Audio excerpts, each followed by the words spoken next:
హల్లెలూయా hallelujah స్తోత్రములు. Thank you my heavenly father, thank you for your riches and thank you for your glory. 2026వ సంవత్సరంలోనికి అడుగుపెట్టిన ఈ అభిషేకమును మీరు మాకు ఇచ్చిన స్థితిని బట్టి, కృపను బట్టి దేవానికి వందనాలు తెలియజేస్తూ, ప్రభువా మా అందరినీ నూతన సంవత్సరంలోనికి నూతన ఈవుల చేత నూతన ఆశీర్వాదములు దయచేసి ఇచ్చిన స్థితిని బట్టి దేవానికి వందనాలయ్యా. Yes my Lord, thank you Lord for your blessings and grace and anointing and impartation upon us తండ్రి. నీ నుంచి మా యొద్దకు రానిదే మేము ఎప్పటి వరకు నైనా ప్రభువా నీ సంతోషంలో కానీ సమాధానంలో కానీ ఉండలేమయ్యా.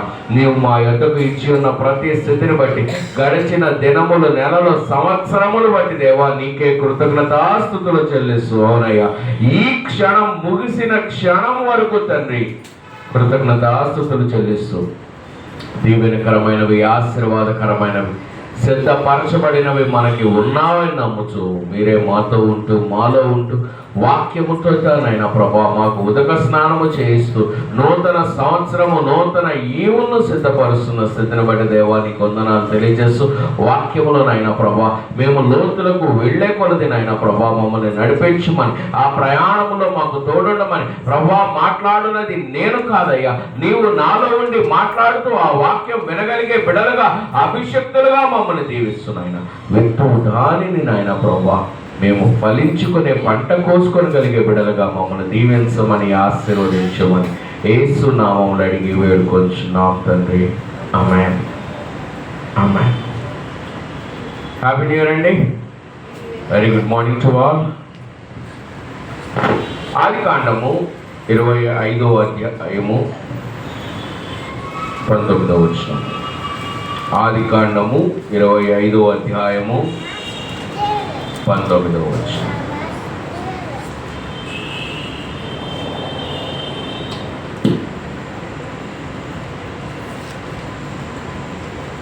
అబ్రహాము కుమారుడకు ఇస్సాకు వంశావళి ఇదే. అబ్రహాము ఇస్సాకును కనెను. ఇస్సాకు పద్దనరాములో నివసించు సిరియావాడి బెతూయేలు కుమార్తెను సిరియావాడైన లాబాను సహోదరి అయిన రిబ్కాను పెళ్లి చేసుకున్నప్పుడు 40 సంవత్సరముల వాడు. ఇస్సాకు భార్య గొడ్రాలు గనుక అతడు ఆమె విషయమై యెహోవాను వేడుకొనెను. యెహోవా అతని ప్రార్థన వినెను గనుక అతని భార్య అయిన రిబ్కా గర్భవతి ఆయను.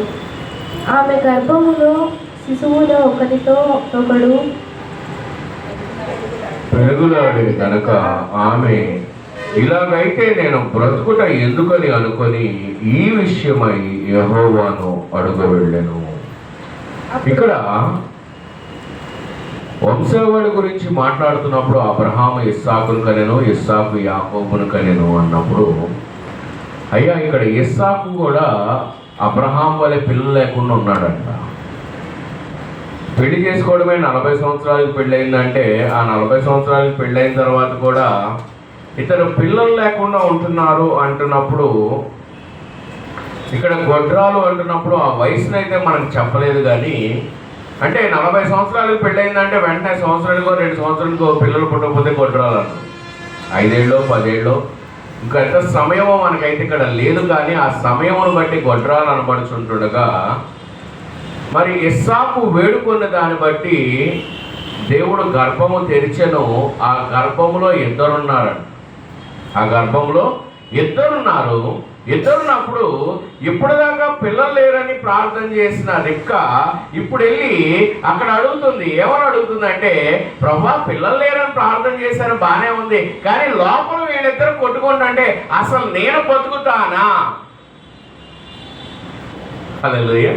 పిల్లలు లేరని ప్రార్థన చేశాను ప్రభా, నా జీవితంలో పిల్లలు లేరని ప్రార్థన చేసినందుకు నాకు పిల్లల్ని ఇస్తున్నావు, బాగానే ఉంది, అసలు ఆ పిల్లల్ని చూసుకోవాలంటే ముందు నేను బతుకుతానా? జాగ్రత్త గమనించండి. ఏ స్థితిలో ఆ వేళల్లో పాప మా తల్లి వెళుతుందో, ఆమె గర్భంలో శిశువులు ఒకరితో ఒకడు పెనుగులాడేది గనక ఇలాగైతే నేను బ్రతుకుట ఎందుకని అనుకొని ఈ విషయమై యెహోవాను అడగ వెళ్ళను. అప్పుడు యెహోవా ఆమెతో ఇట్లనెను. యెహోవా ఆమెతో ఇట్లనెను. ఏమంటున్నాడంట? 2 జనములు నీ గర్భములో కలవు, 2 జనపదములు నీ కడుపులో నుండి ప్రత్యేకముగా వచ్చును. ఒక జనపదము కంటే ఒక జనపదము బలిష్టమై ఉండును. పెద్దవాడు చిన్నవానికి దాసుడగును. అంటే దేవుడు కూడా చెప్తున్నాడు, ఈ యుద్ధం ఎందుకు ప్రారంభమైంది అంటే నేనే చేశాను అంటున్నాడు దేవుడు. అయ్యా, ఈ గర్భంలో ఇద్దరు ఎందుకు ఉన్నారంటే దేవుడు అంటున్నాడు, వీరిద్దరి వల్ల సృష్టికి ఒక కార్యము జరగవలసి ఉన్నది కాబట్టి వీళ్ళిద్దరిని సిద్ధపరిచాను. ఎందుకంటే యాకోబునే ఇవ్వచ్చు కదా. ఇప్పుడు దేవుడు వంశావళిలో పెట్టాలనుకున్నప్పుడు యేసయ్య వంశావళిలో మనం చదివితే అబ్రహాం, ఇస్సాకు, యాకోబు ఇలా చదువుతున్నప్పుడు డైరెక్ట్ గా యాకోబునే పెట్టచ్చు కదా. మరి ఏసావుని ఎందుకు తెచ్చాడు? అబ్రహాముకి ఇస్సాకు ఒక్కడే, మరి ఇస్సాకు కూడా ఒక్కడే ఇస్తే సరిపోద్ది కదా. ఏసావు ఎందుకు వచ్చాడంటే 2 జనములు కొట్టుకుంటాయి. నీ గర్భంలో ఏమున్నాయి? 2 జనములు ఉన్నాయి. ఈ 2 జనములు కొట్టుకుంటాయి.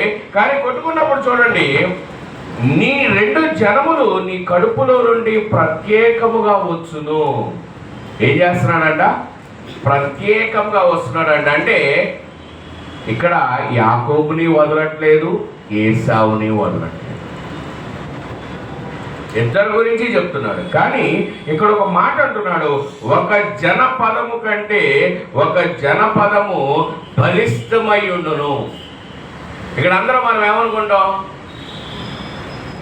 దేవుడు యాకోబును ఆశీర్వదించాడు కాబట్టి యాకోబు జనము బలిష్టమైనది అని అనుకుంటాం. కానీ చూద్దాము, పెద్దవాడు చిన్నవానికి దాసుడై ఉండెను అనెను. అంటే ఇక్కడ కూడా పెద్దవాడు చిన్నవాడికి ఏమయ్యాడు? దాసుడై ఉన్నాడు. మరి అబ్రహాం పిల్లలకు కూడా ఇదే వర్తిస్తారు. ఇస్మాయిల్ పెద్దవాడు, కానీ దేవుడు ఎవరిని కుమారుడిగా ఎంచుకున్నాడు? ఇస్సాకునే. ఇస్మాయిల్ని పట్టించుకోవాలా? ఇస్మాయిల్ని పట్టించుకున్నాడా? పట్టించుకోవాలా. ఇస్మాయిల్ కూడా నేను జనములుగా చేస్తానన్నాడు. కానీ ఇక్కడ ఒకే తల్లి గర్భములో నుంచి వచ్చిన వారిని ఒకరికంటే ఒకరిగా పెద్దవారిని చిన్నవారికి దాసులుగా చేస్తానన్నాడు. కానీ అక్కడ ఇద్దరితో అబ్రహాం విషయంలో ఒకరు హాగరు, ఒకడు శారా. ఒకడు వాక్యం ద్వారా వచ్చిన వారు, ఒకరు వాగ్దానం ద్వారా వచ్చిన వారు. ఒకరు శరీర బలము, ఒకరు వాగ్దాన బలం. కానీ శరీర బలం కంటే వాగ్దాన బలం వారికి ఈ శరీర బలం వారు లోబడవలసి ఉన్నది. చూడండి, అబ్రహాం విషయంలో అదే జరిగింది. ఇస్సాకు విషయంలో కూడా మళ్ళీ యాకోబు, ఏసావుకు అదే చేస్తున్నాడు దేవుడు. ఎందుకు ఈ విషయం జరుగుతుంది అంటే చూద్దాము. మరి ఎందుకు దేవుడు ఎంతగా మన మీద తేడా ఎందుకు చూపించాడు? మరి దేవుడు అందరి మీద ఒకే ప్రేమను కుమ్మరించాలి కదా. దేవుడు అందరి విషయమై దయ కలిగి ఉండాలి కదా. మరి దయ కలిగి ఉండవలసిన దేవుడు ఇటువంటి తేడాలు ఎందుకు వచ్చినాయి? ఈ విభేదాలు ఎందుకు వచ్చినాయి అంటే దేవుడు ఈ విభేదాల్లోంచి ఎవరిని ఎలా తీసుకెళ్తున్నాడో చూద్దాం. ఇవాళ నూతన సంవత్సరము మనకి నూతన ఆశీర్వాదం దేవుడు చూపెడుతున్నాడు. అయ్యా, నన్ను తక్కువవాడిగా చేయబడ్డాడు. మరి దేవుడే దృష్టిలోనే నేను ఇలా తక్కువవాడిగా చేయబడ్డప్పుడు, నేను పుట్టగా మునిపే నా గురించి దేవుడు నా తలరాతిలా రాసినప్పుడు మరి నా జీవితం ఏమై ఉండాలి? యేసేకి ఏం రాసి పంపించాడండి దేవుడు? జీవితం అంతా అనుభవించాలా దీర్ఘాయుష్ చేత? 33 ఏళ్ళే. పోనా విషయం యేసేకి తెలుసా తెలీదా? తెలుసు. అంటే దేవుడు నేను జన్మించక మునిపే నా గురించి ఒక ప్రణాళిక కలిగి నన్ను ఈ భూమి మీదకు పంపించినప్పుడు ఈ భూమి మీద నేను కనపరచవలసిన కార్యము ఆయన ముందే నాకు సిద్ధపరచి పంపించాడు. కానీ అది నేను గమనించి ఆయనను వెంబడిస్తే ఆశీర్వాదం నాతో ఉంటుంది. అది నేను గమనించలేనప్పుడు నేను తృణీకరింపబడిన వాడనవుతాను. హల్లెలూయా. జాగ్రత్త గమనించండి. ఇక్కడ ఈ ఆశీర్వాదం, ఈ తృణీకరణ దేవుడు వాళ్ళ మనతో మాట్లాడుతున్నాడు. 26వ సంవత్సరం మన జీవితాలను మార్చబోతున్న వాక్యము. హల్లెలూయా. చూద్దాం ఇక్కడ. అలాగే ఆదికాండం 25వ అధ్యాయము 24వ వచనం చూద్దాము. ఆమె ప్రసూతి కావలసిన దినములు నిండినప్పుడు ఆమె గర్భమందు కవలవారు ఉంది. మొదటివాడు ఎర్రనివాడుగా బయటకు వచ్చెను, అతని ఒళ్ళంతయు రోమ వస్త్రము వలె నుండెను కనుక అతనికి ఏశావు అని పేరు పెట్టింది. తర్వాత అతని సహోదరుడు బయటకు వచ్చినప్పుడు అతని చెయ్యి ఏశావు మడిమెడ పట్టుకొని ఉండెను కనుక అతనికి యాకోబు అని పేరు పెట్టబడింది. ఆమె వారిని కనినప్పుడు ఇస్సాకు 60 ఏళ్లవాడు. ఆ చిన్నవారు ఎదిగినప్పుడు ఏశావు వేటాడుడేందు నేర్పరియే అరణ్యవాసిగా నుండెను. యాకోబు సాధువై గుడారములలో నివసించుకుంటేది. 40 ఏళ్ళకు పెళ్లి చేసుకుంటే ఈ బిడ్డ పుట్టేటప్పుడు ఎన్నంట 60 ఏళ్ళు వచ్చినాయి. అంటే ఇప్పుడు ఆమె గొడ్రాలు అని ఎందుకన్నారంటే 20 ఏళ్ళు ఇస్సాకుకి పిల్లలు పుట్టలేదు. ఎన్నేళ్ళు? 20 ఏళ్ళు. అబ్రాహాముకేమో 100కు పుడితే ఇస్సాకు ఎన్నేళ్ళు పుట్టారంట? 60కి పుట్టారు. ఇక్కడ అలాగే చూస్తే పెద్దవాడు చిన్నవాడు అన్నప్పుడు చిన్నవాడు ఏం చేస్తున్నాడ? పెద్దవాడు బయటికి రానియకుండా చేయబట్టుకున్నాడు. ఎక్కడ జరుగుతుంది యుద్ధం? కడుపులోనే. బయటకు వచ్చాక కాదు, కడుపులోనే యుద్ధం జరుగుతుంది. దీన్ని ఎవరు తయారు చేశారు? దేవుడే. ఈ యుద్ధాన్ని తయారు చేసింది ఎవరు? దేవుడే. ఎక్కడి నుంచి? గర్భములోంచి. అంటే వాళ్ళకు ఒక ఆలోచన వచ్చి, ఒక తలంపులు వచ్చి, అయ్యా ఇదిగో వీడు చిన్నవాడు పెద్దవాడిని ఇచ్చేస్తున్నాడు అనకముందే అసలు ఆ గర్భంలో వాడు ఏంటో తెలియదు. కానీ వాడు ఏం చేస్తున్నాడంట? వీడి కాలు పట్టుకొని బయటకు వచ్చేస్తున్నాడు, లాగుతున్నాడు. అంటే యుద్ధం ఎక్కడ ప్రారంభమవుతుంది? గర్భములో పిండములుగా ఉండగానే యుద్ధం అనేది ప్రారంభమైంది. పిండముగా ఉండగానే వాళ్ళకి. అంటే బయటకు వచ్చాక ఇప్పుడు ఆలోచనలు తెలిసి అయ్యా వీడాస్తి వాడాస్తి వీడు దోచుకున్నాడు అన్నాం. కానీ ఇక్కడ ఎవరి ఆస్తి ఎవరి ఆలోచన లేక మునిపే ఆ దేవుని ప్రణాళికలో ఆ పిండముగా ఉండగానే చిన్నవాడు ఏం చేశాడంట? పెద్దవాడి కాల్ని ఆగుతున్నాడంట, బయటికి వెళ్ళదు. ఇక్కడ అలాగే చూసినప్పుడు 27వ వచనం చూస్తే ఆ చిన్నవారు ఎదిగినప్పుడు ఏశావు వేటాడుడి యందు నేర్పరి అయి అరణ్యవాసిగా ఉండెను. యాకోబు సాధువై గుడారముల్లో నివసించి ఉండెను. పెద్దోడేమయ్యాడు? నేర్పరి అయ్యాడు. చిన్నోడేమయ్యాడు? సాధువు అయ్యాడు. బైబిల్లో యాకోబును దొంగ అంటారు, కానీ బైబిల్లో రికార్డ్ అయిన మాట ఏంటంటే సాధువు. యాకోబు గురించి రికార్డ్ అయింది ఏంటి? సాధువు. ఇక్కడ అన్నేంటి? నేర్పరి. దీంట్లో జంతువులను వేటాడడంలో నేర్పరి అయి ఉన్నాడు. చూద్దాం 28వ వచనము. ఇస్సాకు ఏశావు తెచ్చిన వేట మాంసమును తినుచుండెను కనుక అతన్ని ప్రేమించెను. రిబ్కా యాకోబును ప్రేమించెను. ఇక్కడ చూడండి, మనందరం చిక్కుడుకాయ కూరే గుర్తుంటుంది. మనందరికి ఏం గుర్తుంటుంది? చిక్కుడుకాయ కూర గుర్తుంటుంది. కానీ ఇక్కడ ఏశావు వేటాడి తెచ్చిన మాంసము ఎవరికి ఇష్టమంట? యాకోబుకి ఇష్టమంట. ఏశావు వేటాడి తెచ్చిన మాంసం యాకోబుకి ఇష్టం. అందుకని యాకోబు ఏశావును ప్రేమించారు. కానీ రిబ్కా ఎవరిని ప్రేమించిందంట? యాకోబును ప్రేమించి. ఎవరిని వదిలేసింది? ఏశావును వదిలేసింది. ఇక్కడ యాకోబేమో ఏశావును ప్రేమిస్తున్నాడు, రెబ్కా ఎవరిని ప్రేమిస్తుంది? యాకోబును ప్రేమిస్తుంది. ఎందుకు ప్రేమిస్తున్నాడు? అతని తెచ్చే కూర అంటే రుచి అంట.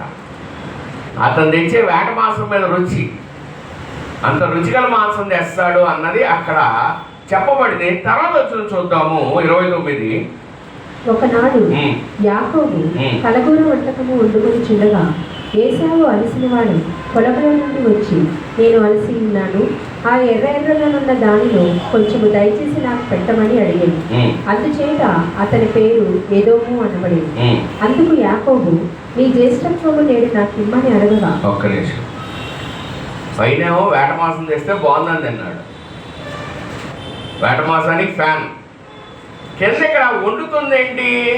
అన్ని కూరగాయలు కలిపి ఒక కూర ఏదో వండుకుంటున్నాడు. చిక్కుడుకాయ కూర ఏదో వండుకుంటున్నాడు, 2-3 రకాలు వేసి. పాపం వేటాడి అలసిపోయి ఏమీ దొరక్క వచ్చినా ఏశావుకి, అయ్యా ఇవాళ నాకు ఏం దొరకలేదు, నువ్వేదో వండుకుంటున్నావు కదా, నాకు పెట్టు అంటే, ఇక్కడ వేట మాంసం రుచిగా తిన్నా యాకోబు పెట్టాడా? పెట్టలా. ఇక్కడ కండిషన్ ఏం పెట్టాడు? నీ జ్యేష్ఠత్వము నాకు. దేనికోసం?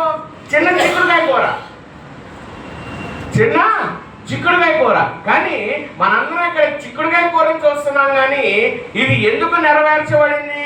ఎక్కడ రాయబడి ఉంది? ఇది పుట్టక మునిపే దేవుడు ఇతని జీవితంలో రాశాడు, పెద్దవాడికి చిన్నవాడు దాసుడవ్వాలి.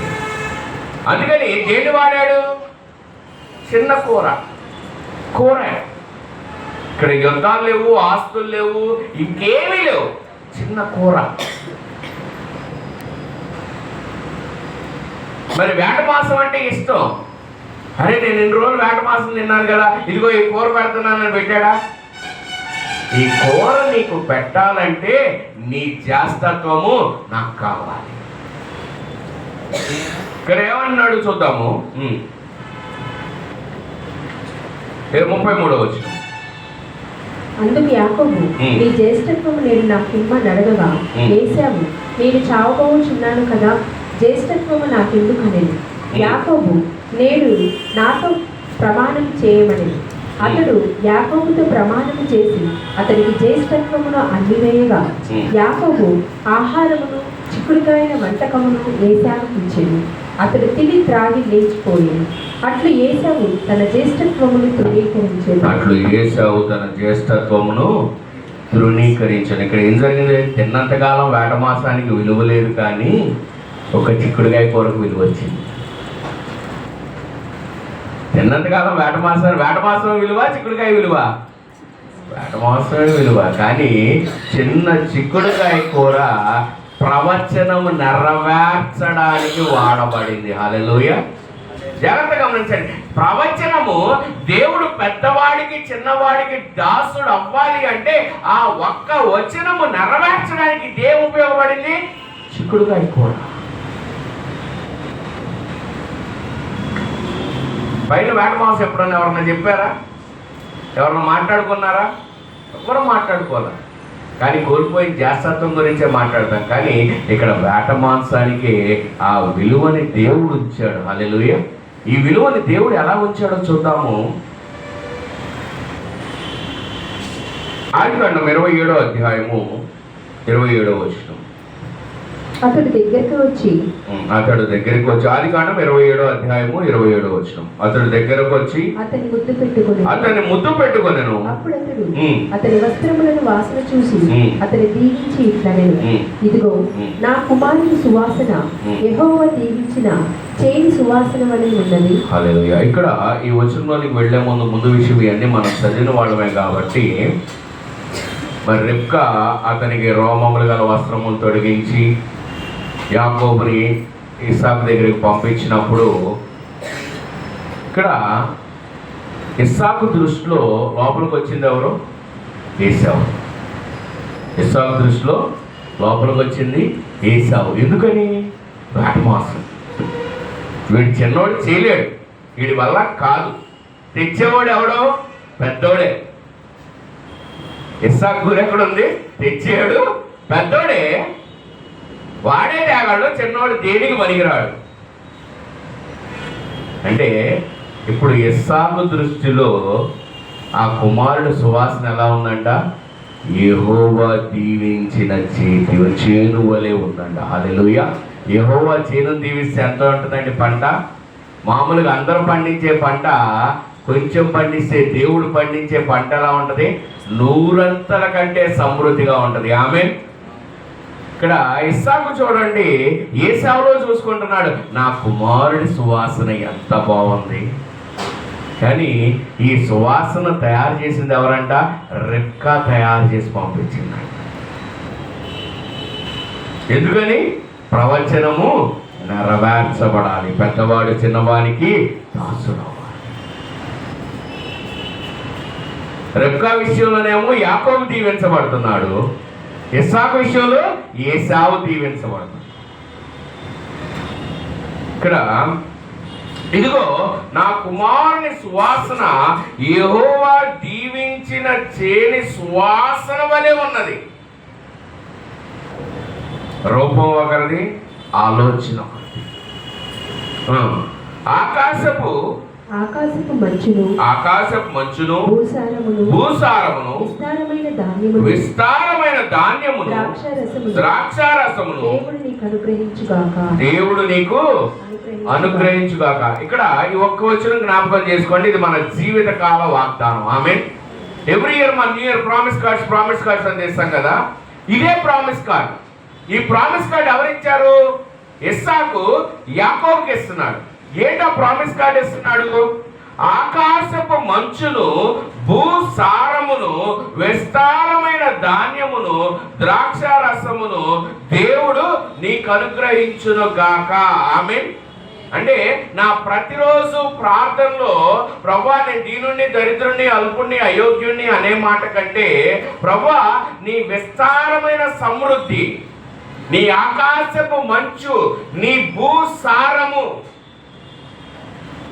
నీ ద్వారా నా జీవితములో నింపబడును గాక అని ఎప్పుడైతే మన ప్రార్థనలో ఈ వచనము జత చేసుకుంటున్నామో మనం ఈ ప్రార్థనకి, ఆ వాగ్దానానికి బిడ్డలంగా మనం మారుతాం. ఆమేన్. ఇక్కడ విస్తారమైన ధాన్యమును ద్రాక్షారసమును దేవుడు నాకు అనుగ్రహించును గాక. జనములు నీకు దాసులగుదురు, జనములు నీకు సాగిలపడుదురు,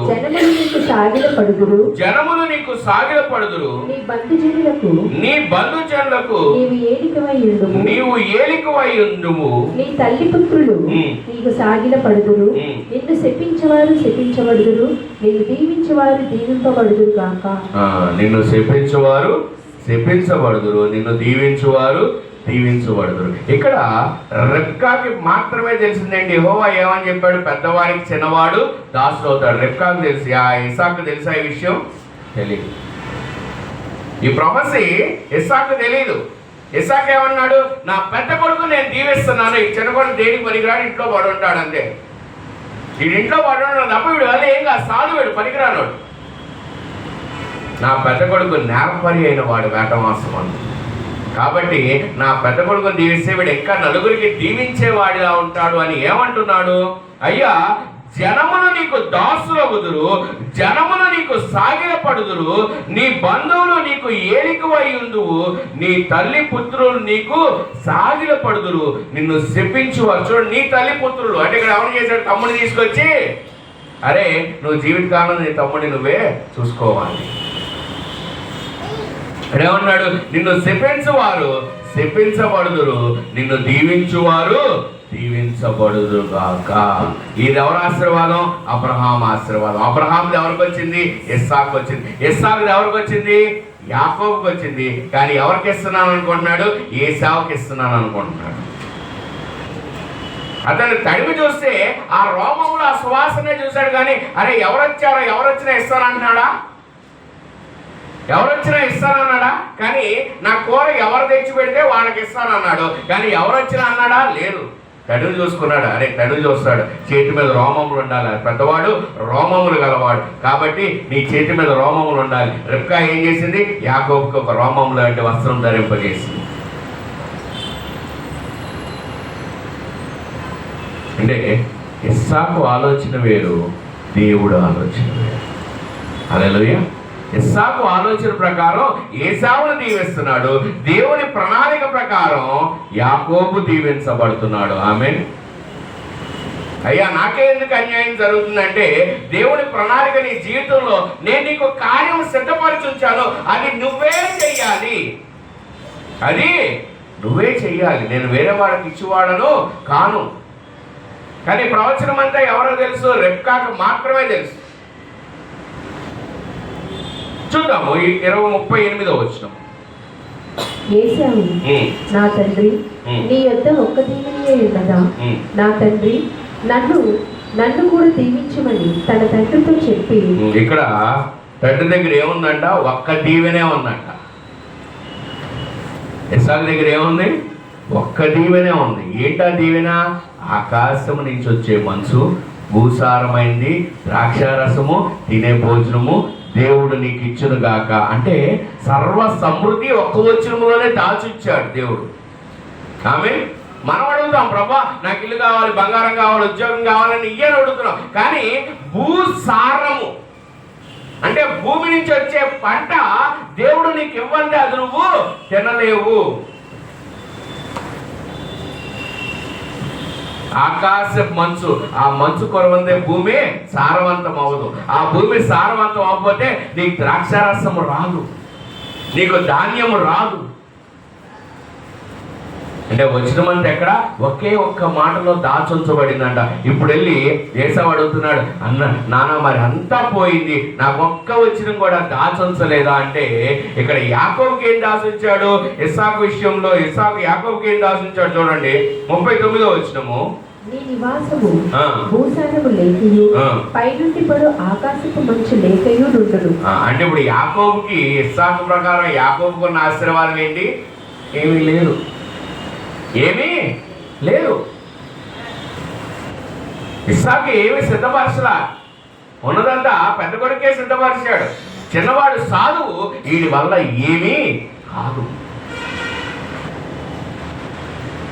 కానీ దేవుని ప్రణాళిక ఏంటి?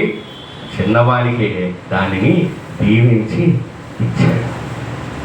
ఇప్పుడు పెద్దవానికి మిగిలింది ఏంటి? నీ నివాసము భూసారము లేకయు పైనుండి పడు ఆకాశపు మంచు లేకయు ఉండును. నీవు నీ కత్తి చేత బ్రతుకుదువు. ఎలా బతుకుతాడంట? కత్తి చేత. అంటే నువ్వు పోరాడితే తప్ప నువ్వు బ్రతకలేవు. నీ సహోదరునికి దాసుడవగును. నీవు తిరుగులాడుచుండగా నీ మెడ మీద నుండి అతని కాడి విరిచివేయుదువు అని అతనికి ఉత్తరం ఇచ్చాడు.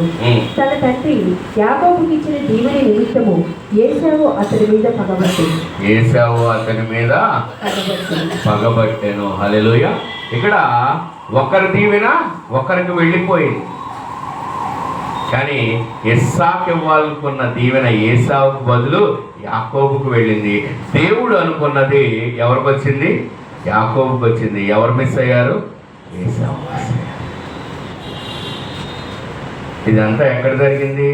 వారు జన్మించక మునుపే, వారు జన్మించక మునుపే. మరి ఇక్కడ 28వ వచనం చూద్దాము. ఆదికాండం 28వ అధ్యాయము 9వ వచనం. ఏసావు ఇస్మాయిలు వద్దకు వెళ్ళి తనకున్న భార్యలు కాక అబ్రహాము కుమారుడైన ఇస్మాయిలు కుమార్తెయు నెబాయోతు సహోదరియునైన మహలతును కూడా పెళ్లి చేసుకునేది. ఇక్కడ ఏం చేశారంట? వీడిదంతా చూస్తే అతను లాబాన్ దగ్గరికి వెళ్ళాడు. లాబాన్ దగ్గరికి వెళ్తే ఇద్దరు కుమార్తెల విషయము, ఒకరి కోసం 7 ఏళ్ళు, ఇంకొకరి కోసం 7 ఏళ్ళు, 14 ఏళ్ళు, వీళ్ళిద్దరి కోసం మళ్ళీ నా సంపాదన కోసం ఇంకో 7 ఏళ్ళు, 21 ఏళ్ళు. ఎంత వరం సంపాదించుకున్న వ్యక్తి ఏం చేశాడంట? లాబానికి దాసుడయ్యాడు. లాబానికి దాసుడయ్యాడు. ఏం చేస్తున్నాడు? గొర్రెలు కాచుకుంటున్నాడు. ఏమైనా పని చేశాడా? మా మామ దగ్గరికి పరిగెట్టాను, ఎంత ఆస్తుంది, దేవుడు ఎంత వరం ఉంది నాకు, నా తండ్రి ద్వారా ఎంత వరం వచ్చింది, ఏమైనా చేయగలిగాడా? మళ్ళీ వెళ్ళి పనోడే అయ్యాడు, ఇంట్లో సాధువు అయ్యాడు, ఈ మాట చేత మోసగాడయ్యాడు, మళ్ళీ వెళ్ళి ఏమయ్యాడు? దాసుడే అయ్యాడు, తృణీకరించబడిన వాడయ్యాడు. 21 సంవత్సరములు, చిన్న విషయం కాదండి. 21 సంవత్సరములు లాబానింట్లో దాసుడుగానే ఉన్నాడు. పేరుకి అల్లుడు కానీ దాసుడుగానే ఉన్నాడు. అయ్యా నువ్వు సంపాదించింది ఏం లేదు అని లాబాను, అయ్యా నువ్వు సంపాదించింది ఏం లేదు, నువ్వు తీసుకెళ్ళడానికి ఏమీ లేదంటే దేవుని ముందు, అయ్యా ఇదిగో ఈ జంగి సుబ్బల పుల్లలో దాటిన వాళ్ళన్నీ నీ సంతతి అంటే దేవుడు అద్భుతం అక్కడ యాకోబు జీవితంలో జరిగించి అక్కడి నుంచి ముందుకు తీసుకెళ్ళాడు. మరి ఇక్కడ ఏసావుకి ఏం జరిగింది అంటే, వెళ్ళి ఎవరి పిల్లలను పెళ్లి చేసుకున్నాడంట? ఇస్మాయిల్. ఎవరో? అబ్రహాము పెద్ద కొడుకు. ఈ పెద్ద కొడుకు వెళ్ళి ఇంకో పెద్ద కొడుకు కూతుర్ని పెళ్లి చేసుకున్నాడు. మా నాన్న నాకు అన్యాయం చేశాడు. ఇప్పుడు ఎవరి దగ్గరికి వెళ్ళాడు? తాత దగ్గరికి వెళ్ళాడు. ఇస్మాయిల్ని బయటికి పంపించారు. ఇస్మాయిల్కి దేవుడు ఏమిచ్చాడు? జనముల స్వాస్థ్యం ఇచ్చాడు ఆయనకి.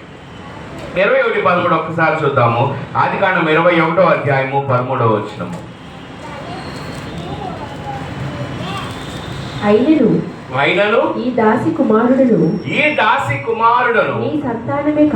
నీ సంతానమే కనుక ఇతని కూడా ఒక జనముగా చేసేదనని. ఏం చేస్తున్నాడంట? ఇతన్ని కూడా ఒక జనమే.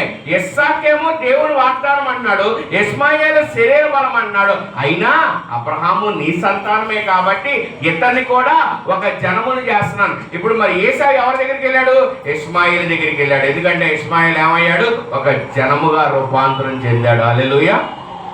ఇక్కడ ఇస్సాకు కూడా అభివృద్ధి చెందాడు, ఇస్మాయిల్ కూడా అభివృద్ధి చెందాడు. ఇక్కడ మామ దగ్గరికి వెళ్ళిన యాకోబు ఏమో దాసుడు అయ్యాడు, ఇక్కడ మామ దగ్గరికి వెళ్ళిన వాడు ఏమయ్యాడు? ధనవంతుడయ్యాడు. హల్లెలూయా.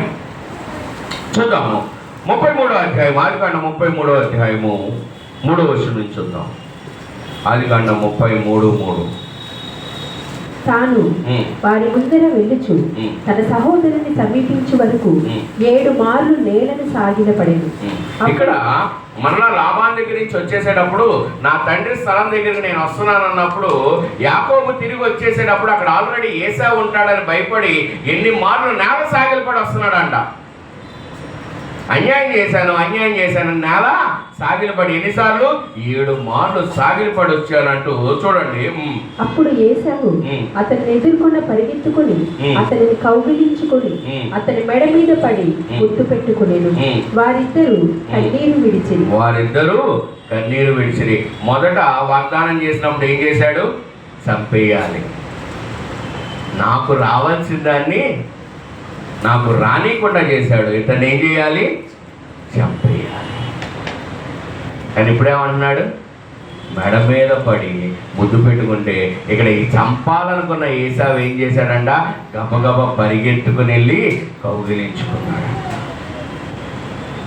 అంటే ఓర్పు, పరీక్ష, నిరీక్షణ దేన్ని పుట్టిస్తున్నాయి?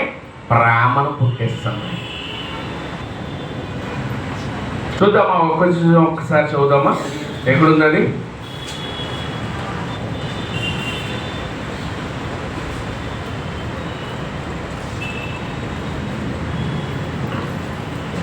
కొరింథీయుల రోమన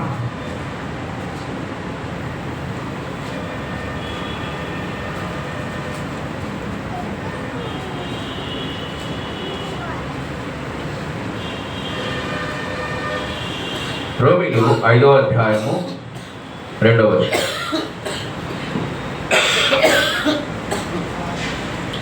రోమీలు 5:2.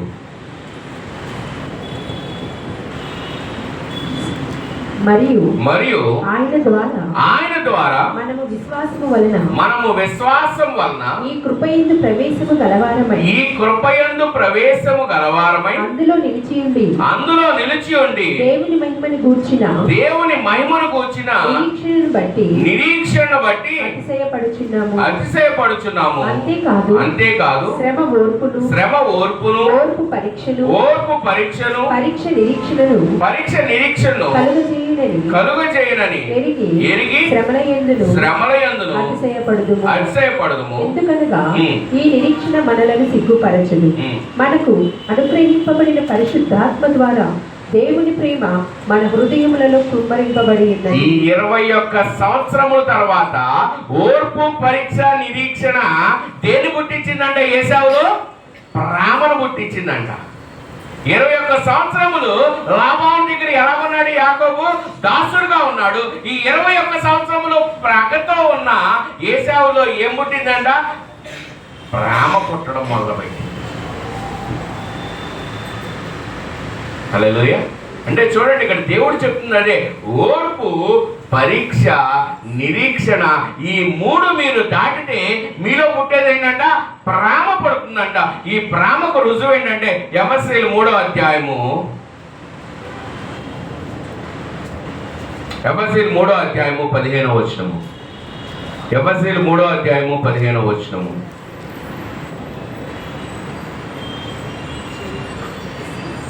ఎఫెసీ 3:15.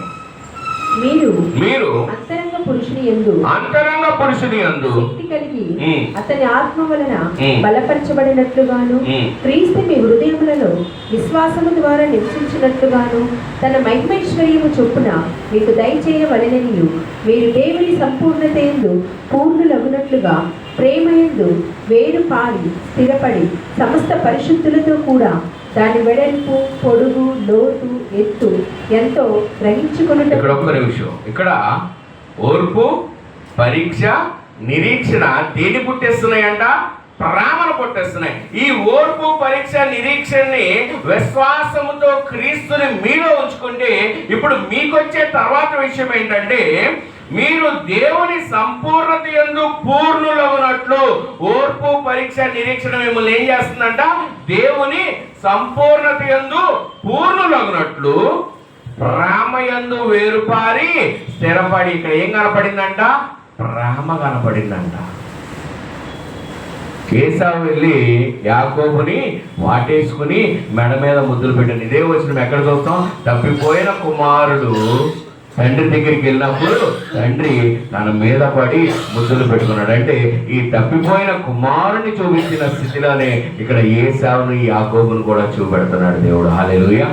అంటే ప్రేమ, ఓర్పు, పరీక్ష, నిరీక్షణ ఈ మూడు దాటిన తర్వాత ప్రేమ ప్రారంభమైంది. ఎవరి ప్రేమ? దేవుని హృదయం మీలో నింపబడినప్పుడు. అది అన్నాడు, వేరుపారి స్థిరపడి నిరీక్షణ గలవారైనప్పుడు ఆ ప్రేమ యొక్క లోతు ఎత్తు ఎంతో గ్రహించుకొనుటకు జ్ఞానమునకు మించిన క్రీస్తు ప్రేమ మీకు తెలిసినప్పుడు అప్పుడు అంటున్నారు, తగిన శక్తి గల వారిని ప్రార్థించున్నాను, మనలో కార్య సాధకమవుతున్న తన శక్తి చొప్పున మనము అడుగు వాటన్నిటికంటే, ఊహించు వాటన్నిటికంటే అత్యధికముగా చేయు శక్తి గల దేవుడు. హల్లెలూయా. ఇప్పుడు ఈ ప్రేమ యొక్క లోతు ఎత్తు వెడల్పు నేను తెలుసుకుంటే ఏం చేస్తున్నాడంట? అడుగు వాటికంటే, ఊహించు వాటికంటే అత్యధికంగా చేయ శక్తి గల దేవుడు. కానీ మనమేమంటాం? ప్రభా, దేవుడు అడుగు వాటికంటే, ఊహించు వాటికంటే ఇచ్చేస్తాడు. కానీ ఏమడగట్లా? ఓర్పు లేదు, నిరీక్షణ లేదు, పరీక్ష లేదు. ఈ మూడు దాటితే తప్ప దేవుని ప్రేమ నీలో లేదు. దేవుని ప్రేమ నీలోకి వస్తే తప్ప నీలో సంపూర్ణత లేదు. హల్లెలూయా. ఈ ప్రాసెస్లోకి ఏమీ నేను వెళ్ళకుండా ప్రభువా, దేవుడు అడుగు వాటికంటే, ఊహించు వాటికంటే అత్యధికంగా ఇచ్చేస్తాడు. బిర్యానీ కావాలంటే వచ్చేస్తుందా? కాదు కదా. ఐటమ్స్ అన్నీ వేయాల్సిందే కదా. ఐటమ్స్ అన్నీ వేసి దాన్ని ఉడకబెట్టి మడగబెట్టి ఏదో చేస్తే తప్ప దా ఎండ్ రిజల్ట్ రాదు. నాకు కూడా అడుగు వాటికంటే, ఊహించు వాటికంటే దేవుడు అత్యధికంగా ఇచ్చేయాలి. అక్కడి నుంచి ఇవ్వాలి. ఓర్పు, పరీక్ష, నిరీక్షణ వీటిల్లో నువ్వు దేవునితో నిలబడితే అప్పుడు పరిపూర్ణులగినట్లు, అప్పుడు దేవుని ప్రేమ మీలో ప్రారంభమైంది. అప్పుడు ప్రేమ ప్రారంభమైతే లోతు ఎత్తు వెడల్పు ఎత్తో అప్పుడు బయలుపడిద్దంట. ప్రేమ యొక్క లోతు ఎత్తు వెడల్పు. హల్లెలూయా. చూద్దాము. ఆదికాండం 33వ అధ్యాయము 4వ వచనం. అప్పుడు ఏశావు అతనిని ఎదుర్కొన్న పరిగెత్తుకుని అతనిని కౌగిలించుకొని అతని మెడ మీద పడి ముద్దు పెట్టుకుని వారిద్దరూ కన్నీరు విడిచి, ఏశావు కన్నులెత్తి ఆ స్త్రీలను, పిల్లలను చూచి, వీరు నాకేమి కావాలని అడిగినందుకు అతడు, వీరు దేవుడు నీ సేవకునికి దయచేసిన పిల్లలే అని చెప్పాను. అప్పుడు ఆ దాసీలను, వారి పిల్లలను దగ్గరకు వచ్చి సాగిలపడి, లేయాయు ఆమె పిల్లలను దగ్గరకు వచ్చి సాగిలపడి, ఆ తరువాత యోసేపును, రాహేలును దగ్గరకు వచ్చి సాగిలపడి, ఏశావు నాకు ఎదురుగా వచ్చిన ఈ గుంపంతయు ఎందుకని అడగగా అతడు, నా ప్రభువు కటాక్షము నా మీద వచ్చటకే అని చెప్పాడు. అప్పుడు ఏశావు, సహోదరుడా, నాకు కావలసినంత ఉన్నది, నీది నీవే ఉంచుకొనమని చెప్పాడు. అప్పుడు యాకోబు, అట్లు కాదు, నీ కటాక్షము నా మీద ఉన్నయనలా చిత్తగించి నా చేత ఈ కానుక పుచ్చుకొను. దేవుని ముఖము చూచినట్లు నీ ముఖము చూచుకుని, నీ కటాక్షము నా మీద వచ్చినది కదా. ఇప్పుడు ఏశావులో ఎవరిని చూస్తున్నాడండి? ఎవరిని చూస్తున్నాడు? దేవుని ముఖము చూసినట్లు నీ ముఖం చూస్తున్నాడు. ఇదే వ్యక్తి ఏం చేశాడు? చిక్కుడుకాయ కోరిస్తే నీకు చేస్తత్వం ఇస్తావా అంటే వాట్ ఎవర్ ద రీజన్, అక్కడ ఆ చేస్తత్వం అనేది తీయాలి కాబట్టి దేవుడు దేని వాడాడు? చిక్కుడుకాయ కూర. ఇక్కడ అదే ఏశావు యాకోబు మధ్యలో ఎవరి ముఖాన్ని ప్రతిబింబించుకుంటున్నారు? దేవుణ్ణి చూస్తున్నాడంట. యాకోబు ఎవరిని చూస్తున్నాడు? దేవుణ్ణి చూస్తున్నాడు. ఎవరి ముఖంలో? ఏశావు మొక్కలు ఏం కనపడుతుందంట? ఇప్పుడు దేవుని ప్రేమ కనపడుతుందంట. మొత్తం తీసుకొచ్చి సాగలిపడి, అయ్యా అన్న ఇదిగో మొత్తం నీదే, నాదంటూ ఏమీ లేదు. నాకెందుకు, నాకు ఇస్మాయిల్ దగ్గర కన్నా ఇంకా బలం వచ్చింది. నువ్వు ఇంకా దాసుడిగా పనిచేసావేమో, నేను రాజుగానే ఉన్నాను. 21 సంవత్సరాలు నువ్వు దాసుడుగా ఉన్నావు, కానీ నేను రాజుగానే ఉన్నాను.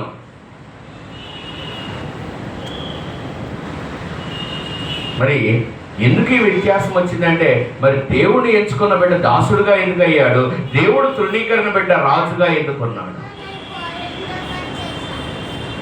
అంటే ఇదే మాట దేవుడు తన సొంత కుమారుడు విషయంలో కూడా మనతో మాట్లాడతాడు.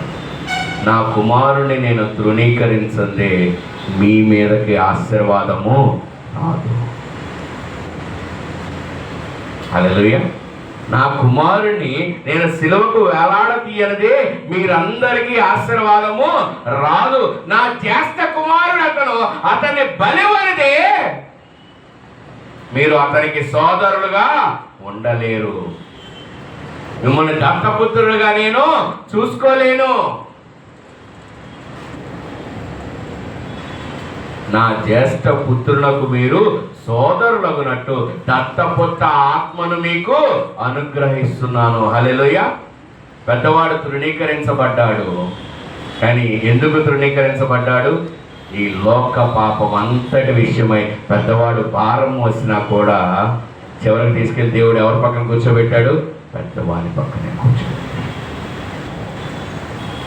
అందరి దృష్టిలో తృణీకరించబడ్డాడు. అయ్యా చిక్కుడుగాయ కొరకే జాస్తత్వం అమ్ముకున్నాడు అంటున్నాం, కానీ మరి జాస్తత్వం కొనుక్కున్న వ్యక్తి ఏమో దాసుడుగా ఉన్నాడు, అమ్ముకున్నాడేమో రాజుగా ఉన్నాడు. అయ్యా ఎందుకు జరిగింది? గర్భములో అతడు పుట్టక మునిపే. కానీ ఒకే ఒక ఆశీర్వాదం ఏంటంటే, యేసయ్య వంశావళిలో యాకోబు ఉన్నాడు, ఎవరు లేరు? ఏశావు లేడు. యేసయ్య వంశావళిలో యాకోబుకి స్థానం దక్కింది. ఎవరికి స్థానం దక్కలా? ఏశావుకి స్థానం దక్కలా. కానీ రాజుగా ఉండకుండా తక్కువ ఉందా? తక్కువ లేదు. చూడండి, అతని ఆస్తి కూడా చెప్తాడు దేవుడు. ఏశావు ఆస్తితో చెప్తాడు చూడండి. 36 వచనం. ఆదికాండం 36 అధ్యాయం 6వ వచనం. ఏశావు తన భార్యలను, తన కుమారులను, తన కుమార్తెలను, తన ఇంటి వారినందరినీ, తన మందలను, తన సమస్త పశువులను, తాను కానాను దేశంలో సంపాదించిన ఆస్తి యావత్తును తీసుకొని తన తమ్ముడైన యాకోబు ఎదుటి నుండి మరి ఒక దేశమునకు వెళ్ళిపోయాడు. వారు విస్తారమైన సంపద కలవారు కనుక వారు కలిసి నివసింపలేకపోయేది. వారి పశువులు విశేషమై ఉన్నందున వారు పరదేశులై ఉండిన భూమి వారిని భరింపలేకపోయింది. అప్పుడు ఏశావు సేయూరు మన్యములో నివసించింది. ఏశావు అనగా ఎదోము. ఇప్పుడు ఏశావు పంట ఎంత ఉందంట? భూమి భరించలేకపోయిందంట. హల్లెలూయా. భూమి చాలనంత పంట ఇప్పుడు ఎవరి దగ్గర ఉంది? ఏశావు దగ్గర ఉండి, అయ్యా మన ఇద్దరం ఇదే స్థలంలో ఉంటే చాలు, నాకు ఈ స్థలం చాలట్లా, నేను సేయూరు మన్యం వెళ్ళిపోతాను. ఈ పంటని ఇక్కడ ఎందుకు వివరించాడు అంటే, ద్వితీయోపదేశకాండము 2వ అధ్యాయము,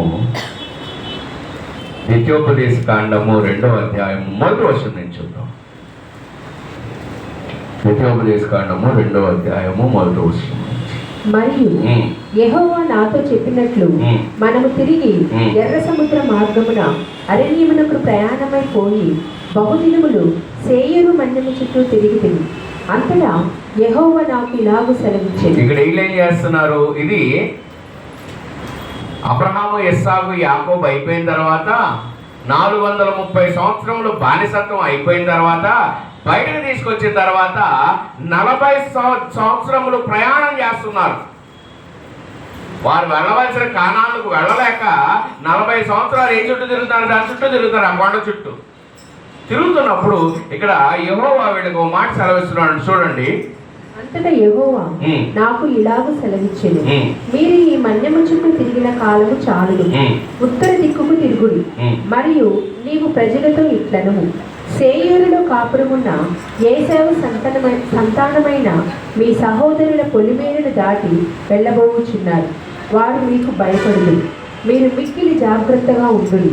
వారితో కలహపడవద్దు, ఏలయనగా ఏశావుకు స్వాస్థ్యముగా సేయరు మన్యము నేను ఇచ్చి ఉన్నాను కనుక వారి భూమిలోనిది ఒక్క అడుగైనను మీకు ఇయ్యను. హల్లెలూయా. దాసులుగా ఎవరున్నారు? యాకోబు పిల్లలు 430 సంవత్సరములు దేవుణ్ణి మొరపెట్టే దాసులుగా ఉంటే, ఇప్పుడు ఏశావు పిల్లలు ఎలా ఉన్నారు? మన్యములో రాజుల వరే కానాను పంట అనుభవిస్తున్నారు.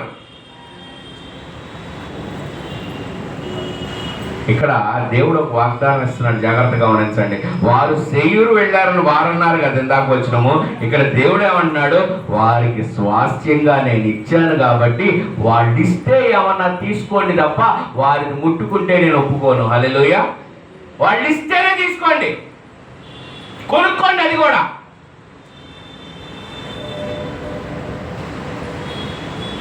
కొనుక్కోండి. కానీ వాళ్ళు మీకు భయపడతారు. వాళ్ళు భయపడుతున్నారు కదా అని మీరు ఏమన్నా వారి మీద చేయదలుచుకుంటే నేను మిమ్మల్ని ఒప్పుకోను. హల్లెలూయా. వారు మీకు భయపడతారు, దేవుని సంతానం అని భయపడతారు. కానీ వారికి మీరేమన్నా చేయదలుచుకుంటే మిమ్మల్ని నేను ఒప్పుకోను. 430 సంవత్సరాలు దేవుడు వాగ్దానం కలిగిన బిడ్డలు ఎలాగున్నారు? దాసులుగా ఉన్నారు. కానీ దేవుని చేత తృణీకరింపబడ్డాడు అన్న వ్యక్తి ఎలాగున్నాడు? రాజుగా. ఆ మన్యములో వారు స్థిరపరచబడి ఉన్నారు. అంటే ఇక్కడ ఎవరు తోసారు? యాకోబు సంతానం దేవుణ్ణి తోసేశారు. అయ్యా, నాకు దేవుడు వేయగలిగిన బిడ్డలు ఎవరిని తోసేశారు? దేవుడిని తోసేశారు. కానీ దేవుడి చేత తృణీకరింపబడిన వ్యక్తి అనుకుంటున్న వారిని దేవుడు ఏం చేస్తున్నాడు? 430 సంవత్సరాలు వీరు దాసులుగా ఉన్నా వీరిని దేవుడు ఏం చేస్తున్నాడు? కాపాడుకుంటూనే ఉన్నాడు. హల్లెలూయా. అందుకే దేవుడు మాట్లాడాడు, అయ్యా నీకంటే దేవుడు లోకముని ఎంతో ప్రేమించెను. ఆ ప్రేమించిన వారి కోసమే అయ్యా శిలువ మీద నీ తల మీద ముళ్ళ కిరీటం పెట్టినా, నీ చేతికి మేకులు పెట్టినా, నీ కాళ్ళకు మేకులు పెట్టినా, నీ వీపు దున్నబడినా ఈ ప్రేమించిన ఈ లోకము కోసమే. కానీ ఈ 430 సంవత్సరాలు వీరేం చేశారంట? దేవుణ్ణి తృణీకరించారు. కానీ వీరేం చేశారు? దేవుణ్ణి వెంబడించువారుగానే ఉన్నారు. అయ్యా మేము తృణీకరించబడ్డాం, అవమానపడ్డాం, మోసపడ్డాం, అయినా కూడా దేవుడు ఏం చేశాడు? వదిలిపెట్టాడా? కానీ గర్భంలో ఏమన్నాడు? పెద్దవాడు చిన్నవానికి దాసుడు అవ్వాలి. అక్కడ జరిగిన అన్యాయం ఎన్ని సంవత్సరాలు అన్యాయం వచ్చాడు? దేవుడు ఆశీర్వాదం ఉంచాడా? ఆశీర్వాదం. యాకోబు పిల్లలేమో 430 సంవత్సరాలు బానిసత్వం, ఏశావు పిల్లలు రాజ్యరికం. చెప్తున్నాడు దేవుడు, నేనిచ్చాను. ఏశావు ఏమన్నాడు? ఇందాక మేము స్థలం చాలగా వెళ్ళిపోయామని ఏశావు అన్నాడు. కానీ దేవుడు ఏమన్నాడు? నేను వారికి స్వాస్థ్యముగా ఇచ్చాను, వారిని ముట్టుకుంటే నేను ఒప్పుకోను. మేబీ వాడు మనం బాధపడవచ్చు, తృణీకరించబడవచ్చు. ప్రభా నాకే ఎందుకు అన్యాయం జరగచ్చు అనొచ్చేమో, కానీ నీ తరతరములు దేవుని ప్రణాళికలో ఉన్నాయి. ఆమేన్. నువ్వు గర్భములో రూపింపబడక మునిపే అయ్యా నా కాళ్ళు ఆగాడు, నాకు అన్యాయం జరిగింది, నాకు మోసం జరిగిందని నువ్వు అనే లోపలే దేవుడు నీతో అన్నాడు, నీ తరతరములు అతడి బిడ్డలో దాసులుగా అమ్మివేయబడ్డారేమో కానీ నీ బిడ్డలు రాజులుగానే ఒక మన్యములో నివసిస్తున్నారు. ఆమేన్. చూడండి, this is what a blessing from heaven. అయ్యా నేను తృణీకరించబడ్డాను అంటే దేవుడు అన్నాడు ఆశీర్వాదం మరలా తిరిగి మీకు ఇచ్చేయబడింది. అందుకే దేవుడు ప్రతిసారి అంటాడు, నా యొద్దకు రండి, నా యొద్దకు రండి, నా యొద్దకు రండి, నా యొద్దకు తిరగండి. అంటే ఇక్కడ ఏశావు ఎప్పుడు దేవునితోనే ఉన్నారు. యాకోబు పిల్లలు ఎవరు వదిలేశారు? దేవుణ్ణి వదిలేశారు. అయ్యా ఎర్ర సముద్రం నుంచి బయటికి రాగానే మళ్ళీ నేను చేసుకున్నారు, మళ్ళీ ఇంకో తోడని చేసుకున్నారు, మళ్ళీ ఇంకో తోడ, మళ్ళీ ఇంకో విగ్రహం, మళ్ళీ ఇంకో దేవుడు. కానీ ఇక్కడ తృణీకరించబడిన ఏశావు బిడ్డలు ఎవరిని వెంబడిస్తున్నారు? దేవుణ్ణే వెంబడిస్తే దేవుడు ఇప్పుడు లాభాన్ని ఎప్పుడు చెప్తాం మనం, అయ్యా లాభాను దేవుడు గద్దించాడు. కానీ ఇక్కడ ఎవరిని గద్దిస్తున్నాడు? ఇశ్రాయేలు జనాంగాన్ని గద్దిస్తున్నాడు. ఆ ఏశావుకు నేను ఇచ్చాను, మీరు వానిని ముట్టుకోకూడదు. చాలామంది ప్రభువా నాకెందుకు సమస్యలు, నాకెందుకు బాధలు, నాకెందుకు కష్టాలు అంటున్నప్పుడు దేవుణ్ణి మీరు విడవక గనక, దేవుణ్ణి గనక మీరు వెంబడించు వారిగా ఉంటే దేవుడు అంటున్నాడు మీ తరతరములు దీవించబడును. తరతరములు ఇక్కడ ఎన్ని సంవత్సరాలు అంటే 430 ఏళ్ళు అంటే కనీసం 4 తరాలు. 4 తరాలు వారు దాస్యములో ఉన్నారు. ఏశావు బిడ్డలు ఏ స్థితిలో ఉన్నారు? ఆశీర్వాదం. వారు దేవుణ్ణి వదిలేశారు. ఇక్కడ దేవుడే సాక్ష్యం ఇచ్చాడు, నేను వారికి స్థలం ఇచ్చాను, వాళ్ళు ముట్టుకుంటే ఎరగొడతాను, నేనే స్థలం ఇచ్చావాడు. ఇక్కడ దేవుడు కన్ఫెస్ చేస్తున్నాడండి ఏశావు గురించి. కానీ రెబ్కాకి ఏం చెప్పాడు? అమ్మ పెద్దవాడు చిన్నవాడికి దాసుడు అవుతాడు. అయ్యా ఇస్సాకు వాగ్దానం ఏంటి? నీకు భూసారం ఏమీ లేదు, నీ కత్తి చేత నువ్వు బతకాలి. కాకపోతే నిజంగా అలాగే బతికాడేమో, కానీ తర్వాత తరములు ఏమైనా ఆశీర్వాదంలోనికి వెళ్ళి. హల్లెలూయా. అంటే ఇవాళ శ్రమ, ఇవాళ కష్టం, ఇవాళ బాధ, వీటిని చూసి మనం ప్రభువా నా పరిస్థితి ఇంతేనా అంటే దేవుడు అంటాడు నువ్వు నా ఎదురు నుండి ఎందుకు వెళ్ళిపోయావు? నా ఎదురు నుండి ఎందుకు వెళ్ళిపోయావు? మరి మీరు దేవుడు నేర్పించిన ప్రార్థన అదే కదా, మీరు శోధనలోనికి ప్రవేశించక మునిపే నా యొద్దకు రండి అంటే వీళ్ళు ఎప్పుడు ప్రార్థన చేయడం మొదలెట్టారు? 430 సంవత్సరాల తర్వాత ఆ బాధను భరించలేక ప్రార్థన చేశారు. సరే ప్రార్థన చేసిన తర్వాత ఎర్ర సముద్రం నుంచి బయటికి తెచ్చిన తర్వాత నువ్వే దేవుడు అన్నారా? మోసే మాకు కనబడలేదు, ఇంకో దేవుడిని తెచ్చుకున్నాడు. అంటే వీళ్ళు ఎలా తయారయ్యారు? ఇతను కాకపోతే ఇతను, ఇతను కాకపోతే ఇతను. కానీ ఏశావు పిల్లలు ఎలా ఉన్నారు? దేవుణ్ణి వెంబడించువారిగానే. అందుకే దేవుడే చెప్తున్నాడు చూడండి ఇక్కడ, వారితో కలహపడవద్దు. ఇక్కడ వారు ఎటువంటి వారు కూడా చెప్తున్నాడు చూడండి. పొలిమేర వారు వెళ్ళబోతున్నారు, వారు మీకు భయపడుదురు, మీరు మిక్కిలి జాగ్రత్తగా ఉండండి. ఏంటండా? వారు మీకు భయపడుదురు, మీరే జాగ్రత్తగా ఉండండి. వాడు భయపడుతున్నాడని నువ్వు వాడి మీదకి వెళ్తే మీకు మరలా తోలు తీసే బాధ్యత నాది. ఏశావు బిడ్డలు ఏంటంట? భయపడుతున్నారు. యాకోబు బిడ్డలకు వార్నింగ్ ఇస్తున్నాడు దేవుడు. వాళ్ళు తక్కువగా ఉన్నారు, భయపడుతున్నారు కదా, నువ్వు హిచ్చు మీరితే నిన్ను మరలా తీసుకెళ్ళి అక్కడే కూర్చోబెడతాను. వారితో కలహపడవద్దు. ఏశావుకు ఏలయనగా ఏశావుకు స్వాస్థ్యముగా సేయూరు మన్యము నేను ఇచ్చి ఉన్నాను గనుక వారి భూమిలోనిది ఒక అడుగైనను. మిగతాదంతా ఏమన్నాడు? పెరిచీలు తీసేసుకున్నాడు, హిత్తీలు తీసేసుకున్నాడు, అందరు రాజ్యాలు కల్పించి ఇచ్చేస్తున్నాడు దేవుడు. ఇదిగో ఇశ్రాయేలు వంశానికి ఇదిగో ఈ రాజ్యం తెలిసి నువ్వు తీసుకో, ఈ రాజ్యం తెలిసి నువ్వు తీసుకో, దాను ఇది తీసుకో, నఫ్తాలి ఇది తీసుకో, ఈ వంశం ఇది తీసుకో. కానీ ఇక్కడేమన్నాడు? ఇతని రాజ్యంలోనిది కొంచెమైనా మీరు ముట్టుకుంటే నేను ఒప్పుకోను. హల్లెలూయా. The obedience. అందరూ యాకోబు యాకోబు యాకోబు అంటున్నాం.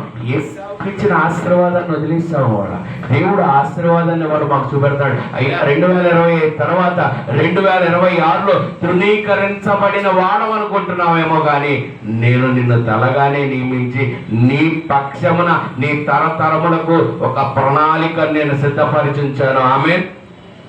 ఈ బానిసత్వం ఎప్పుడు ప్రణాళిక? అబ్రహాము దినముల్లో ప్రణాళిక. అవునా కదా? ఈ బానిసత్వం ఎప్పుడు ప్రణాళిక? అబ్రహాముకి చెప్తాడు. ఎప్పుడు? ఇస్సాకు పుట్టక ముందే చెప్తాడు. అసలు ఇస్సాకే పుట్టలా, కానీ నీ 3వ తరం వారు 430 సంవత్సరాలు బానిసత్వం ఉంటారయ్యా. కానీ అదే సమయంలో ఏశావుని ఏం చేస్తున్నాడు దేవుడు? ఆశీర్వాదంలో నడిపిస్తున్నాడు. ఇంత రీజన్ ఏంటంటే తృణీకరించడం. ఇక్కడ దేవుడు తృణీకరించిన వాడిని మరలా కడుతున్నాడు. మనిషి దేవుడిని తృణీకరిస్తే అతడు శాశ్వతంగా దాసుడుగానే ఉంటున్నాడు. హల్లెలూయా. ఇక్కడ అదే చూస్తే వారి భూమిలోనిది ఒక అడుగైనను మీకు ఇయ్యను, మీరు రోకలిచ్చి వారి యొద్ద ఆహారం కొని తినవచ్చును, రోకలిచ్చి వారి యొద్ద నీళ్లు సంపాదించుకొని తాగవచ్చును. చివరి నీళ్లు కూడా ఏం చేయాలంట? డబ్బులు ఇచ్చే కొనుక్కోవాలంట. నీళ్ళు ఉన్నాయి కదా, భూమి నుంచి వచ్చినాయిగా, నేను తీసుకుంటాను. నేను ఒప్పుకోను. ఇక్కడ దేవుడు అన్నాడు, నేను ఒప్పుకోను. నువ్వు నన్ను వదిలేసావు, వాళ్ళు నన్ను వదిలిపెట్టలేదు. మీరెళ్ళి విగ్రహాలు చేసుకున్నారు, వాళ్ళు నన్ను వదిలిపెట్టలేదు. నువ్వు నీళ్లు తాగాలన్నా వాళ్ళకి డబ్బులు ఇచ్చే నువ్వు కొనుక్కోవాలి. ఆ రోజు నిన్ను తగ్గించాను, అతన్ని హెచ్చించాను, కానీ ఇవాళ మీరు నన్ను విడిచిపెట్టారు కాబట్టి ఏశావు తరతరాలే హెచ్చిస్తున్నాను యాకోబు బిడ్డల కంటే. హల్లెలూయా. ఇది కూడా మనకు బైబిల్లోనే ఉంది, కానీ దీన్ని మనం బయటికి తీసుకోవట్లా. ఎంతసేపు అయ్యా దాస్యములు వెళ్ళారు, బానిసలుగా వెళ్ళారని ఇదే చూస్తున్నాను తప్ప మరి బానిసలుగా వెళ్ళని ఏశావు సంతానాన్ని దేవుడు ఎలా ఆశీర్వదించాడు. నీళ్లు కూడా వాళ్ళ దగ్గర కొనుక్కోవాలంట. మిగిలిన వాళ్ళందరూ ఏం చేశాడు, నువ్వు వెళ్ళి మనం చంపేసి ఆ రాజ్యాన్ని మీరు స్వాధీనపరచుకోండి. ఇక్కడ నీళ్లు కూడా వెళ్ళి కొనుక్కో, ఒక్క అడుగు కూడా మీకు ఇవ్వను. ఎందుకు? గర్భములో రూపింపబడక మునుపు నిన్ను తృణీకరించాను, ఇక్కడ నిన్ను తృణీకరించను. హల్లెలూయా. ఏశావు నేను తృణీకరించాను. చాలా బాధపడి ఉండొచ్చు, వేదన పడి ఉండొచ్చు, మదనపడి ఉండొచ్చు, తృణీకరించబడిన స్థితిలో అయ్యా ఏంటి జీవితం అనొచ్చు. కానీ ఆ స్థితిలోనే ఆ తరతరములు ఇవాళ ఎలాగున్నాయంట, తలగా ఉన్నాయి. వీళ్ళెళ్ళి నీళ్లు అడుక్కునే స్థితిలోకి దేవుడు తీసుకొచ్చాడు. అక్కడ నీళ్లు కొనుక్కునే స్థితిలోకి తీసుకొచ్చాడు. Hallelujah. That's what the lord is saying. Failure is not the thing. మీరు ఎప్పుడైతే నా దగ్గరకు వస్తారో ఆ ఫెయిల్యూర్ మీ జనరేషన్స్కి సక్సెస్ఫుల్గా మారుతాయి. ఆమెన్. నేను మిమ్మల్ని ఇక్కడ నిలబెట్టాను, నేను పాతాను, నేను ఈ స్థలంలో తీసుకొచ్చాను. ఎవడన్నా మీ మీదకి వస్తానన్నా కూడా నేను ఒప్పుకోను. ఎవడన్నా వస్తానన్నా నేను ఒప్పుకోను. చూడండి ఇంకేమంటున్నాడు. నీ చేతుల పనులన్నిటిలో నీ దేవుడైన యెహోవా నిన్ను ఆశీర్వదించాడు. ఈ గొప్ప అరణ్యంలో నీవు ఈ 40 సంవత్సరములు సంచరించిన సంగతి ఆయన ఎరుగును. ఇక్కడ ఏంటంట, దేవుడు ఇప్పుడు ఇది దాటి మీరు ఇలాగ వెళ్ళిన తర్వాత దేవుడు చెప్తున్నాడు, నీ చేతి పనులను నేను ఆశీర్వదించడం మొదలు పెడతాను. హల్లెలూయా. ఆ ఏశావు వంశావళిని దాటిన తర్వాత మీ జీవితము ప్రారంభమవుతుంది. ఆమేన్. ఆ వంశావళి స్వాస్థ్యము దాటిన తర్వాత మీ జీవితము ప్రారంభమవుతుంది. నీ చేతి పనులన్నీ ఆశీర్వదించబడుతున్నాయి. నీ 40 సంవత్సరములు ఒక కొండ చుట్టే తిరిగారు కదా, మీరు తిరిగిన స్థితి నాకు తెలుసు. ఇక్కడ నుంచి మీ ఆశీర్వాదములు ప్రారంభమవుతున్నాయి. ఇక్కడ నుంచి మీరు కానాన్లోనికి ప్రవేశించబోతున్నారు. ఆమేన్. ఎవరిని దాటాక? ఏశావును దాటాకే దేవుడు ఆశీర్వాదం చూపెడుతున్నాడు. హల్లెలూయా. అంటే దేవుడు తృణీకరించిన వారి బిడ్డల్ని తరములు తలగానే ఉంచుతున్నాడు. ఒక జనం బాధపడ్డారేమో, కానీ తరములు వారిని దాటిన తర్వాతే వీరికి ఆశీర్వాదం రావడం ప్రారంభమైంది. దేవుడు అన్యాయస్తుడా? దేవుడు అన్యాయం చేశాడా? అయ్యా పెద్దవాడు చిన్నవాడికి అన్యాయం చేశాడు దేవుడు. దేవుడు అన్యాయస్తుడా? నన్ను వెంబడించు వారిని నేను ఎప్పుడూ తృణీకరించను. ఇంకా వీళ్ళకి ఏమంటున్నాడు, ఈ గొప్ప అరణ్యములో నీవు ఈ 40 సంవత్సరాలు సంచరించిన సంగతి ఆయన ఎరుగును. నీ దేవుడైన యెహోవా నీకు తోడై ఉన్నాడు, నీకేమీయూ తక్కువ కాదు. అప్పుడు శేయీరులో నివసించు ఏశావు సంతానపు వారైన మన సహోదరులను విడిచి ఏలాదు ఎత్గెబెరు అరాబా మార్గము నుండి మనము ప్రయాణము చేసితిమి. ఇక్కడ ఈ వంశావళిని దాటిన తర్వాతే వీరికి ఆశీర్వాదం ప్రారంభమైంది. ఆమేన్. హల్లెలూయా. అక్కడ కడుపులో చేయబట్టుకున్న అయితే కానీ ఆశీర్వాదం ప్రారంభం అలా. ఇక్కడ ఎప్పుడు ప్రారంభమైంది? వాళ్ళ దగ్గర నీళ్లు కొని తాగిన తర్వాతే వీళ్ళకి ఆశీర్వాదము ప్రారంభమైంది. అప్పుడు కానాన్లోనికి వారి ప్రవేశము ప్రారంభమైంది. అప్పటి వరకు కొండ చుట్టూ తిరుగుతున్నారు. అప్పుడు తూర్పు దిక్కును తిరగండి అన్న మాటకు ఆ తూర్పు దిక్కును ఎవరున్నారు? ఏశావు వంశావళి. హల్లెలూయా. ద లవ్ అండ్ అఫెక్షన్, ఓర్పు, పరీక్ష, నిరీక్షణ. కానీ బాధలు దాటడం కష్టం. ప్రభువా నాకే ఎందుకు ఈ స్థితి, నాకే ఎందుకు ఈ పరిస్థితి, నేను భరించలేకపోతున్నానని మనం అంటాం. కానీ దేవుడు ఎంత యథార్థవంతుడో చూడండి. గర్భంలో నేను అతన్ని చేయబట్టి లాగిచ్చాను, కానీ ఆ తరతరములు వాళ్ళని తలలుగానే ఉంచాను. ఆమె నేను అన్యాయం చేశానా? అలాగే కానీ పెద్దవాడు చిన్నవానికి దాసుడు అవ్వాలి. ఈ పెద్దవాడు ఎవరు? యేసయ్యకి మనందరం ఏమవ్వాలి? దాసులం అవ్వాలి. యేసయ్య నీ కోసం నా కోసం ఏం చేయబడ్డాడు? తృణీకరించబడ్డాడు. శిలువ మీద వేలాడాడు, తీపి దున్నబడింది. ఈ స్థితి అంతటినీ దాటి ఆశీర్వాదానికి సిద్ధపరిచాడు. అందుకే దేవుడు అంటాడు, మీరు చూచినట్లు నేను చూడను, నా తలంపులు ఆకాశము కంటే ఎత్తైనవి, భూమి కంటే లోతైనవి. మీరు ఎక్కడి వరకే చూస్తారు, ఈ శ్రమ, ఈ బాధ, ఈ కష్టం ఎక్కడి వరకే చూస్తారు, నేను తర్వాత తరములు కూడా చూస్తాను. కానీ ఇదంతా ఎవరికి? విధేయులకు మాత్రమే. యెషయా గ్రంథము 14వ అధ్యాయము 25వ వచనం. యెషయా గ్రంథము 14వ అధ్యాయము 25వ వచనం. నా దేశములో అశ్షూరును సంహరించెదను, నా పర్వతముల మీద వాడి నలుగుదృప్తిదును, వాడి కాడి నా జనుల మీద నుండి తొలగిపోవును, వాడి భారము వారి భుజముల మీద నుండి తొలగింపబడును. సర్వలోకమును గూర్చి నేను చేసిన ఆలోచన ఇదే, జనములందరి మీద చాపబడిన బాహువు ఇదే. హల్లెలూయా. దేవుడు మన సంఘానికి ఇచ్చిన వాగ్దానము. ఆమేన్, ఆమేన్. కాడి మన మీద నుంచి ఏం చేస్తున్నాడంట? వారి కాడి నా జనముల మీద నుండి తొలగిపోవును. జీసస్ క్రైస్ట్ వర్డ్ మినిస్ట్రీస్ బిడ్డలందరికీ దేవుడిస్తున్న ఈ సంవత్సరపు వాగ్దానము, ఇతరుల కాడి మన మీద ఉండదు, శత్రువుల కాడి మన మీద ఉండదు, వారి భారము వారి భుజముల మీద నుండి తొలగింపబడును. సర్వలోకమును గురించి నేను చేసిన ఆలోచన ఇది, జనులందరి మీద చాపబడిన బాహు ఇది, సైన్యములకు అధిపతి యెహోవా దాన్ని నియమించి ఉన్నాడు, రద్దుపరచగలవాడు ఎవడు? హల్లెలూయా. ఈ వాగ్దానంతో దేవుడు ఈ సంవత్సరం మన ముందుకు నడిపించబోతున్నాడు. మన మీద ఉన్న ప్రతి కాడి, భారము, రుణము, రోగము, బలహీనత, వ్యసనములు, పాపములు, శోధనలు, ఏ కాడి మన మీద భారముగా ఉందో ఆ కాడిని దేవుడు మన మీద నుంచి తీసేస్తున్నాడు. ఆమె లేచి నిలబడి ప్రార్థన చేసుకుందాం. శత్రువు కాడి మన మీద నుంచి కొట్టివేయబడుతుంది. శత్రువు కాడి మన మీద నుంచి కొట్టివేయబడుతుంది. అవునయ్యా, ఏశావు తృణీకరించబడ్డాడని మేము అనుకున్నాము, కానీ ఏశావు ప్రాంతపు నీరు తాగనిదే ఇశ్రాయేలు జనాంగం ఆశీర్వాదం ప్రారంభం అవ్వలేదు. తండ్రి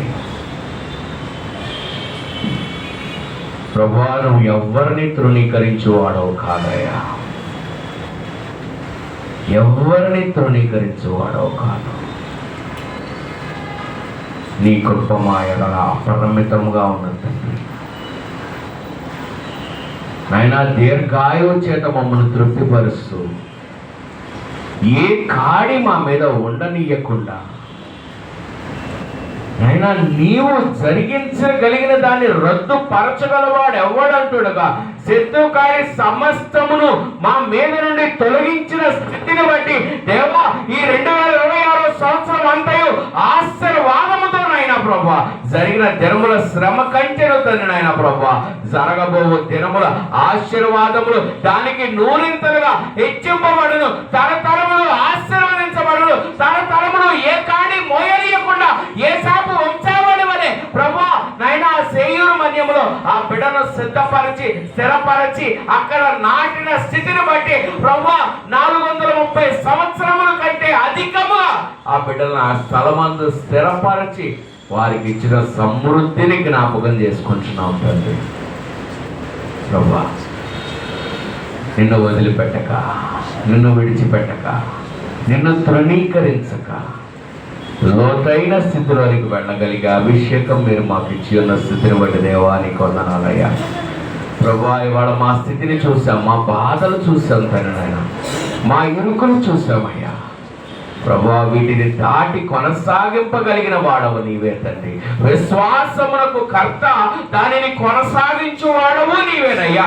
ఆ విశ్వాసము కర్తగా మీరు ఉన్నప్పుడు తండ్రి, ఈ ఓర్పు పరీక్ష నిరీక్షణలో మేము వెళ్ళగలుగుతున్నప్పుడు, ఆ ప్రేమ మాలోనికి స్థిరపరచబడినప్పుడు, అవునయ్యా, యాకోబు ఏశావు ముఖములో దేవుని ముఖము చూచెను అనుకున్న వాగ్దానము నెరవేర్చబడిన స్థితిని బట్టి హల్లెలూయా. ప్రభువా, ఆ అభిషేకము నేడు మాకును దయచేయమని, ఆ కృపలో మమ్మల్ని దీర్ఘాయువు చేత తృప్తిపరుస్తున్నాయన. మీ ప్రేమలో లోతు ఎత్తు వెడల్పు ఎంతో గ్రహించుకొనగలిగే బిడ్డలుగా, అభిషక్తులుగా మమ్మల్ని దీవిస్తూ ఆశీర్వదిస్తూ నిశ్చయమైన జీవములోనైనా మేము ముందుకు వెళ్ళగలవచ్చు. ఎప్పుడూ నిన్ను తృణీకరించక, ఎప్పుడూ నిన్ను విడిచిపెట్టక నైనా, నీ సమృద్ధిలో, నీ జీవములో, నీ బలములోనైనా మేము ముందుకు వెళ్ళగలిగే బిడ్డగా ఈ 2026 సంవత్సరమును మేము ప్రారంభించుకుంటుండగా మరి గొప్ప వెలుగును కార్యములు మా ఎడల సిద్ధపరచమని, సఫలపరచమని, దీవించమని, ఆశీర్వదించమని యేసు అతి పరిశుద్ధ నామములు అడిగి వేడుకొంచున్నాము తండ్రి. Amen, amen, amen, amen. Happy new year, happy new year to everyone. The heavenly blessings upon everyone. అవునయ్యా, మీ కన్నులతో చూచిన దానికంటే నీవు మా పట్ల కలిగిన ప్రణాళిక గొప్పది దేవా. ఆ ప్రణాళికలో మేము నడవగలిగే బిడ్డలుగా, ఈ శ్రమలో బాధలోనైనా మేము నిన్ను విడువక సంపూర్ణంగా మగుచు నిలబడగలిగే శక్తిని మాకు దయచేసి, గడిచిన దినములు, నెలలు, సంవత్సరములు నైనా మా మీద ఉన్న కాడిని కూడా నైనా మేము దాటగలిగిన బిడ్డలుగా మమ్మల్ని నిలబెట్టినందుకు దేవా నీకే కృతజ్ఞతాస్తుతులు చెల్లిస్తూ, ఈ కాడిని తీసివేసినందుకు దేవా నీకే కృతజ్ఞతాస్తుతులు చెల్లిస్తూ, నూతన సంవత్సరము నూతన ఆశీర్వాదములతోనైనా మేము ముందుకు అడుగులు వేయగలిగిన బిడ్డలుగా మమ్మల్ని దీవించమని, ఆశీర్వదించమని యేసు అతి పరిశుద్ధ నామములో అడుగుచున్నాము తండ్రి. Amen, amen, amen, amen. Thank you. Blessings with you. Heavenly blessings upon everyone in Jesus' mighty name. Amen. Happy New Year once again. God bless you all. Amen.